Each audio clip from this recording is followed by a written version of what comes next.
Hi guys, welcome to TFA Files TV. This one is Chamisa Prophecy. Musachke zvirukunzi nyango zvikaoma sei Chamisa is going to lead Zimbabwe. Nyango zvikaita sei ari kutrainwa sezvo zviri kuitika izvi God's choice asachapinda chete mukomana. Not even haana training yaita.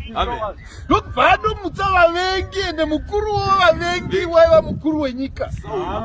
Une Mossad takaenda bambo kune intelligence koko dzinonzi Mossad. Ende pasi rino rose yakatanga naSauro. Sauro ndiye waitumira David Mossad. And equipment yose Israel ndiye akanga iriyo the America of the day. Iwe vanhu vaJehovha. Mwari kutumira muvengi une simba. Kuteverera chikomana chaazodza nomubani nechino mumakomo. It was done in so much that unotreneka because Mwari haashandi nemapenzi. Unoprepare munhu wake kuti azoita mukuru, azoita David.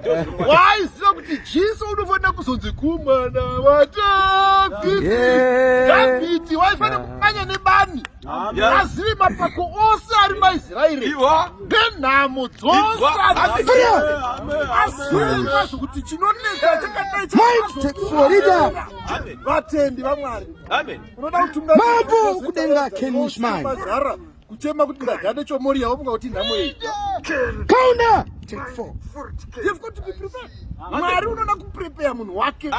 Don't cry kana mapress ups achitiwa. Yusufu pamberi pebeto inouya. You can't be an elder usambovata nezhara.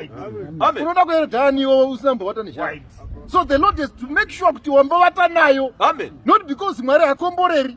Asi because Mwari unoda munhu une thick skin. He has to develop the thick skin kuti iwe ugozotungamirira. Amen. Amen. Zvino vanhu vaMwari. Joseph warota zuva nomwedzi zvichimugwadamira. Zuva nemwedzi zvichimugwadamira, akaudza baba akaudza vanadzikoma vakaziva kuti haano mwana une future.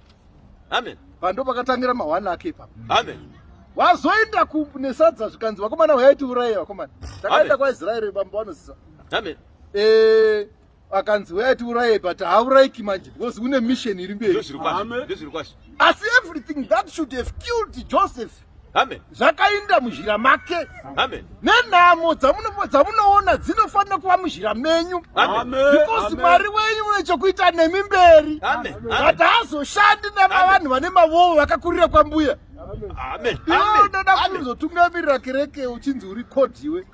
Iwe waifuridzirwa sadza rinopisana mbuya. Ugozotungamirira Zioni yakaita ine vanhu vane nhamo.